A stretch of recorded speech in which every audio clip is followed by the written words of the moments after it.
이 말씀이 그 사울이 이렇게 만나는, 사울을 만나고 바나바가 이 사울을 데리고 오고 뭐 이런 그 과정들 속에서 우리가 좀 몇 가지를 봤으면 좋겠는데요. 일단 이 모든 일이 벌어지게 되는 것이 베드로가 꿈을 꾸고, 그리고 그것으로 인해서 이방인에게 복음이 전해지는 그 장면들 속에서 이게 복음이 이제 퍼져나가기 시작을 합니다.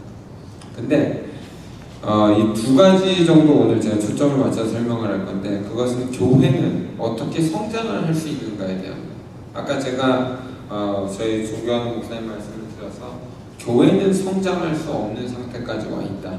여러분, 이게 절망적인 말은 아니에요. 그것은 교회가 이제 자랄 만큼 자라서 이제는 고쳐지고 수정되고 그래야 되는 어떤 성장의 포인트에 있다는 표현일 수가 있어요. 너무 이러다가 이제 안 되면 교회는 늙고 병들게 되는 거예요. 그렇게 되면 교회는 또 문을 닫거나 무너질 수도 있어요. 근데 이제 우리 동학교회 같은 경우 이제 5살을 향해 가고 있는 4살짜리 교회인데, 이 동학교회가 잘 자라기 위해서는 어떤 조건들이 있어야 되는가? 저희가 많은 대화 속에서 왜 교회가 자라지 않고 성장하지 않는가 고민하는 가운데에서 제가 이 말씀을 읽으면서 원칙적으로 다시 돌아가야 될 부분이 있다라는 그런 것들을 이제 제시하려고 하는 거예요. 그래서 첫 번째는 뭐냐면, 이 베드로가 자기가 무언가를 말할 때, 이 말을 했다라고 할 때 뭐냐면, 이 말을 했다라는 것은 내가 본 환상 속에서 부정한 음식을 먹지 않겠다라고 했더니 하나님께서 그러지 말아라 라고 했다라는 거, 환상을 얘기하면서 하나님께서 이방인도 구원하시려나 보다라고 자기가 생각을 했다라고 이렇게 얘기를 하는 그 순간에 15절에 보시면, 내가 말을 시작할 때에 성령이 그들에게 임하시기를 처음 우리에게 하신 것과 같이 하는지라. 자, 이게 첫 번째 일어나는 어떤 표정입니다. 어떤 사람이 예수를 믿고 하나님 앞에 나아온다라는 이 행동의 첫 번째 단계는 우리가 받았던 그 성령의 역사가 이 사람에게 임하느냐를 볼 수 있어야 되는 거예요. 근데 베드로가 자기의 고백과 간증을 할 때에 그 성령의 체험이 그 상대방을 통해서 나오더라라는 것을 이야기를 하고 있는 거예요.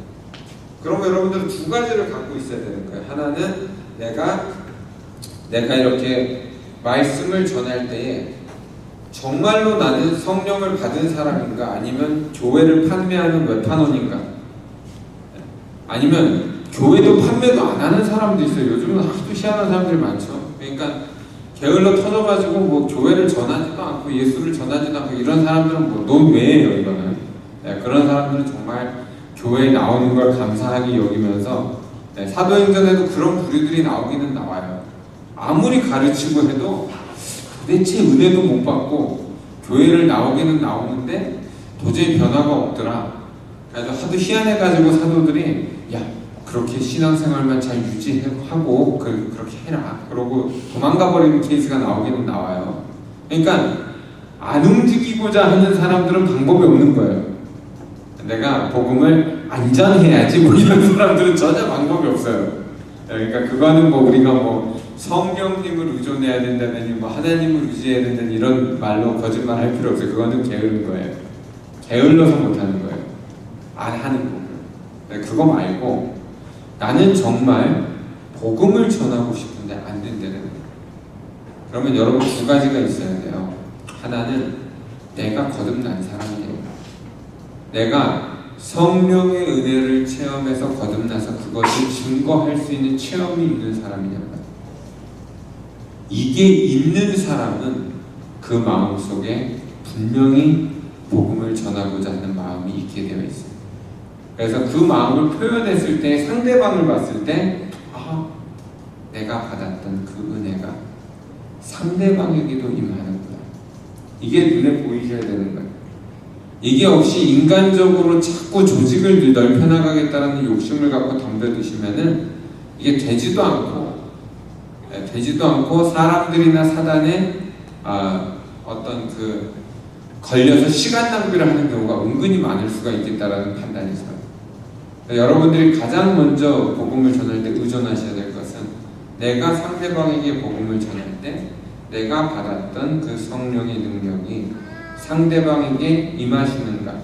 이 베드로가 분명히 이방인들인데 성령을 받는 걸 보면서 깜짝 놀라서 뭐라고 표현을 하냐면, 그제서야 예수님이 말씀하신 것 중에 요한은 물로 세례를 베풀었으나 너희는 성령으로 세례를 받으리라 하신 것이 생각났노라 라고 가르칩니다.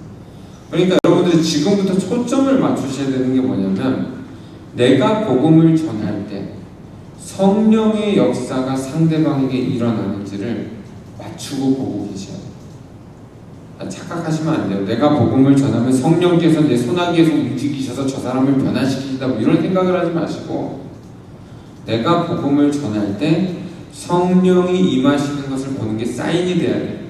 그래야 팀워크가 형성되는 거예요.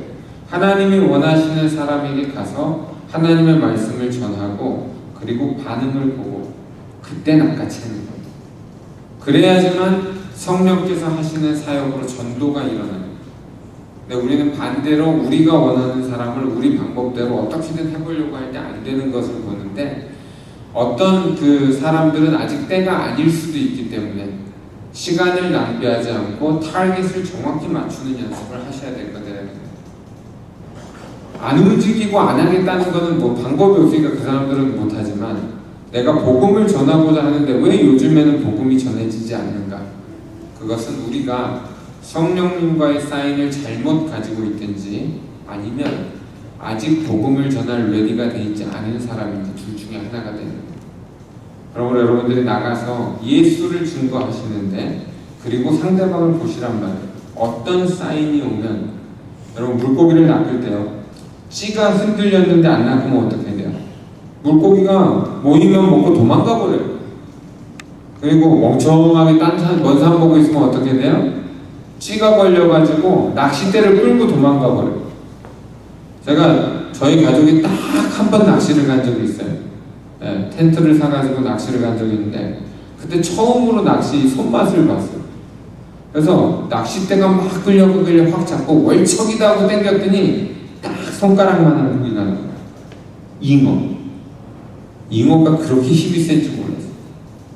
굉장히 힘을 주고 끌어당겼는데 겨우 손가락보다 조금 큰 잉어가 낚싯대를 끌고 가버린 거예요. 여러분이 예수님께서 사람 낚는 어부가 되게 하라고 하셨는데, 낚시를 하면서 졸고 있다가는 내 낚싯대 뺏겨버리는 거예요. 여러분 세상에다 대충 낚싯대 걸고 예수 믿으라고 하고 딴 팔고 막 헛소리하고 있다가는 세상 사람들이 그 낚싯대 물고 가버리는 거예요. 끌려가는 거예요. 실질 끌려가는 거예요. 그런데 내가 이것을 낚을 수 있는 준비가 돼야 돼요. 신호를 봐야 된다는 거예요. 아무리 열심히 낚싯대를 잡고 있어도 신호가 없으면 땡기면 돼요? 안 돼요? 안 돼요. 많은 사람들이 물살에 흔들리는 느낌을 보고 혹시나 해서 땡겨봐요. 결과는 역시나. 그러니까 여러분들이 사람을 낚으실 때에도 저 사람이 낚아채는가, 이거를 보실 수 있는 눈이 있어야 되는데, 그것은 인간의 눈이 아니라 우리가 받은 성령의 은혜가 저 사람을 감동시키고 있는가를 보셔야 돼요. 제가 목회를 하면서 보면은 희한하게 사람들이 와가지고 말을 듣다가 눈물을 흘려요. 그러면 저는 알아요. 저 사람은 하나님이 지금 터치하시는구나. 울 수가 없거든, 상황이. 여러분 다 큰 어른이 어디 모임에 가가지고 눈물을 찔끔거린다는 건 쉽지 않은 얘기예요. 창피하기도 하고. 근데 그런 일들이 성령께서 사인으로 주시기를 시작을 하는 거예요. 그래서 그거를 보실 때 이 사람이 오늘 내가 낚아야 될 사람이다, 이렇게 보고 가시면 돼요. 우리가 때를 얻든지 못 얻든지 복음을 전하기 때문에 모든 사람을 지나치지 않고 전하기는 하지만, 그러나 이왕 시간을 쏟아부을 거라면 오늘 낚아챌 수 있는 사람이 누군지를 보고 계실 수 있는 그 눈이 있으셔야 돼요. 저도 자동차를 팔아보면 사방팔방 괴롭히는 사람들이 너무나 많아요. 질문도 많아요. 근데 결국에 안 사요. 그러면은 그 모든 시간들이 낭비가 되는 거예요. 아무리 친절하게 하고 열심히 노력해도 안 사면 끝인 거예요. 그러니까 여러분들이 하는 모든 전도의 수고와 노력 속에서 하나님 앞에 핑계만 될 것이 아니라 어떻게 하면 그 영혼이 붙는가를 보시면 분명히 성령님께서 여러분들의 방향을 정해 주신다는 거예요. 가면서 눈치가 빨라야 돼요. 이 사람이 나에게 붙여주신 사람인가 아닌가. 그리고 빨리빨리 움직이시는 거예요. 아니다 싶으면 돌아서시면 돼요. 그래서 이것들을 지금 베드로의 말을 통해서 하는데, 베드로가 뭐라고 그러냐면 하나님께서 우리가 주 예수 그리스도를 믿을 때 주신 것과 같은 선물을 그들에게도 주셨으니 내가 누구이기에 하나님을 능히 맡겠느냐 하더라. 자, 이렇게 하면서 이제 두 번째 포인트로 넘어가는데요. 두 번째 포인트는 이제 스데반이 죽게 되잖아요. 그래서 스데반이 죽은 이후에 이제 그리스 사람들에게 예수를 전했다라고 얘기를 하는데, 그때에 많은 사람들이 돌아오는 역사가 있었어요. 자, 헬라예요. 헬라. 로마와 헬라는 우상 종교가 가득한, 그죠? 신들이 많고 이방 신들이 많고 우상 종교, 기독교를 탄압하는 침략 국가예요. 근데 이 헬라 사람들이 예수를 믿어버리는 거예요. 여러분, 우리말로 말하면은 우리를 침략했던 중국이나 특히 일본, 우리가 일본이라면 이를 갈잖아요. 근데 일본 사람들이 침략하고 있는 상황 속에서, 그 상황 속에서 예수를 믿어버려요. 그럼 어떻게 핸들하실 거예요? 민족주의자들이라면 당연히 이거는 죽일 일이 벌어나는 거예요. 개독교 되는 거예요. 개독교. 근데 갑자기 침략자들의 가정이 돌아와 버리기를 시작합니다. 이 일이 벌어지고 있을 때 예루살렘 공의회, 그러니까 제자들의 그 회의에서 바나바라는 사람을 안디옥이라는 지역으로 보내는 거예요. 근데 바나바라는 사람이 이르러가지고 하나님의 은혜를 보고 기뻐했다. 그러니까 바나바가 예루살렘 공의회에 파송을 받고 갔는데 간 순간에 이미 하나님의 은혜를 보고 기뻤다라는 거예요. 여러분, 이게 전도와 선교의 현장입니다. 제가 헤이티에 갔을 때 깜짝 놀랐어요. 우리한테는 없는 열정들이 그 못살고 가난한 아이들의 눈빛, 청년들의 눈빛에 가득히 있었어요. 입만 열면 찬양하고 한국말로 하는 찬양까지 다 따라 부르고 성경 말씀을 딸딸 외는 그러한 열정들, 눈이 반짝반짝하면서 빛나있는 그 성령의 충만한 모습을 저는 거지 굴 속에서 보고 왔습니다.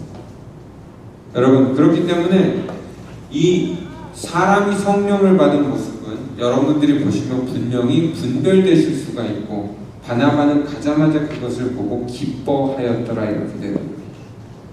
여러분, 동정심 때문에 하이티를 돕는 게 아니에요. 하나님의 성령께서 일을 시작하셨기 때문에 우리가 할 수 있는 한 최선을 다하자라고 하고 나아가고 있는 거예요. 그래서 여러분들이 바나바의 심정을 가지시고 안디옥을 바라보실 수 있는 그 마음이 있으셔야 돼요. 보면 알아요. 하나님의 성령께서 임하실 때 기쁨이 함께 임하는 거예요. 이제 저희가 포커스를 맞추는 게 24절인데, 이 24절은 제가 읽을 테니까 한번 따라 읽어보세요. 바나바는 착한 사람이요, 성령과 믿음이 충만한 사람이라. 이에 큰 무리가 죽게 더하여지더라. 한 번 더 읽어볼게요. 바나바는 착한 사람이요, 성령과 믿음이 충만한 사람이라. 이에 큰 무리가 죽게 더하여지더라. 여러분, 마지막에는 간 사람이 누군가를 설명하는 거예요. 바나바가 좀 재수 없는 사람이요, 교만했던 사람이요, 욕심이 있었던 사람이요, 약간 좀 음란하고 범죄형인 사람이요, 별 얘기를 다 할 수 있는데 바나바는 착한 사람이요. 여러분, 어떤 조직도 착하지 않고는 살아남을 수가 없어요. 저는 대한민국의 새 정부를 보면서 걱정하고 있어요. 왜? 이 사람들이 착한 사람들이거든요. 제가 15년 전에 운동권들하고 같이 일을 하면서 깜짝 놀란 게 착한 사람들이 너무나 많아요. 그래서 그 착한 사람들이 사람을 끌어낼 때는 방법이 없는 거예요. 예절 바르고 똑똑하고 인물 좋고 착한데 누가 뭐라고 그래요? 실력도 있고.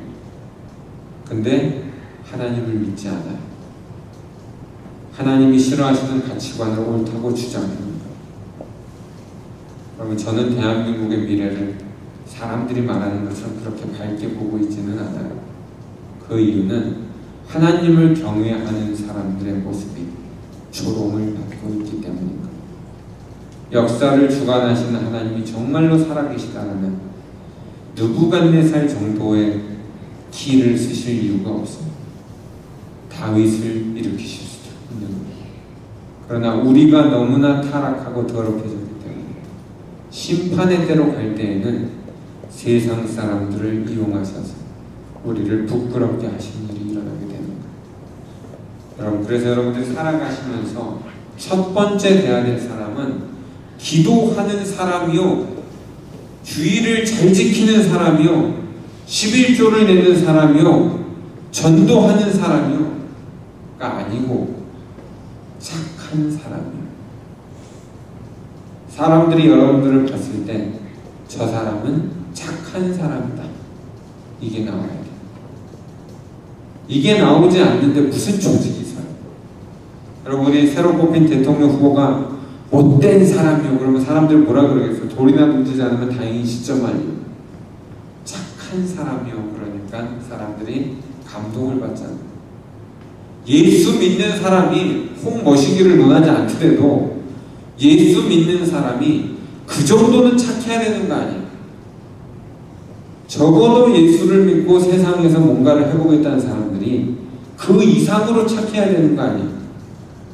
근데 예수 믿는 사람들은 조롱을 받고 병신 소리를 듣고, 세상에서 이를 갈고 있는 사람들은 착하고 성실했던 사람이라고 평가를 받고 있잖아요. 여러분들은 복음을 전할 때 가장 먼저 회복해야 될 여러분들의 인격, 여러분들의 모습, 이것을 잘못 가지고 있다가는 하나님 나라를 욕되게 만드는 사람이 된다는 걸 명심하셔야 돼요. 여러분, 아무리 자식을 잘 키우려고 돈을 쏟아부어주고 교육을 시키고 아무리 그래 보았자 자식이 착한 자식이 아니면 망나니를 키우는 거랑 똑같아요. 재벌들이 하는 횡포들, 범죄들, 기업인들이 하는 타락한 문화들, 술문화들, 만연해 있잖아요. 술문화들. 이 모든 것들이 전부 교만하고 방자한 인간들을 키워놨더니 이렇게 되는 거예요. 교회가 거룩해지지 않고 타락하고 능력을 상실해가는 이 모습 역시 기껏 먹여주고 재워놓고 키워주고 교육시켜놨더니 교만해진 우리들의 잘못이 되어버리는 거예요. 그러므로 초대교회는 어떻게 커가는가? 초대교회는 착한 사람들이 있어서 커가는 거예요. 그리고 그 착한 사람이 안디옥으로 가서 누구를 찾아요? 사울을 찾는 거예요. 사울은 어떤 사람이에요? 자기를 죽이려고 했던 사람이에요. 자기 스스로는 내가 그리스도를 만났다고 고백을 하지만 내 동포와 민족을 잡아 죽이던 사람을 말하는 거예요. 그 사울을 찾아가서 바나바가 함께 데리고 1년 동안 사역을 했더니 안디옥에서 1년간 둘이서 큰 무리를 가르쳤고, 제자들이 안디옥에서 비로소 eventually 비로소 그리스도인이라 일컬음을 받았다. 여러분, 예수는 다 따라다니고 믿었어요. 근데 안디옥에서 비로소 그리스도인이라 일컬음을 받은 거예요. 여러분, 예수를 믿고 거듭났고 저는 관심이 없어요. 왜? 그거는 당연한 거잖아요. 예수를 믿고 거듭난 게 하나님이 거저주시는 애잖아요. 그거 받았다고 어쩌라고. 안 받는 게 이상한 거죠. 예수를 믿었는데 구원을 못 받았어. 그게 이상한 거 아니에요? 예수를 믿고 은혜를 받고 다 좋다 이거예요. 근데 왜 모습들이 착하지 않냐 이거예요. 우리의 모습이 착해야 사람들이 올 거 아니에요. 예수를 믿는다는 사람들이 보기 싫고 더럽고 치사하고 야비하고 이기적이고 음란하고 술수를 부리고 뒤에서 이간질을 하고 욕을 하고 돌아다니면 이런 사람들하고 누가 노냔 말이에요. 그러므로 여러분들은 하나님이 주신 은혜를 가지고 자랑하기 전에 내 인간의 모습을 씻어내셔야 돼요. 나의 더럽고 추악한 인성을 깨끗하게 돌려놓으셔야 돼요. 왜? 하나님은 그렇게 만들어 놓지 않으셨어요. 우리의 죄악이 우리를 그렇게 더럽혀 놓은 거예요. 우리가 진정으로 회개하고 바꿔야 될 게 있다면 종교와 성령과 능력이 아니라 우리는 우리의 그릇을 깨끗하게 씻어서 착한 사람을 만들어야 하는 거예요. 그 착한 사람들이 1년 동안 기도하고 사람들을 가르쳤을 때에 그 복음의 불모지였던 이방인의 땅이 변화받고 그리고 그곳에 서서야 비로소 그리스도인이라 일컬음을 받는 기적이 나타났던 거예요. 오늘 동학교의 성도 여러분들은 한 주간 한 주 동안 또 살아가시면서 이 말씀 잡고 고민하실 때 사람들 눈에 보이기 위한 그런 행동이 아니라 정말로 하나님이 인정하실 만한 착한 사람들이 되셔서 어느 지역을 가든지 예수 그리스도의 복음을 잘 전하는 그리스도인들이라 일컬음을 받는 그런 참된 신앙인들 되시기를 예수님의 이름으로 축원합니다.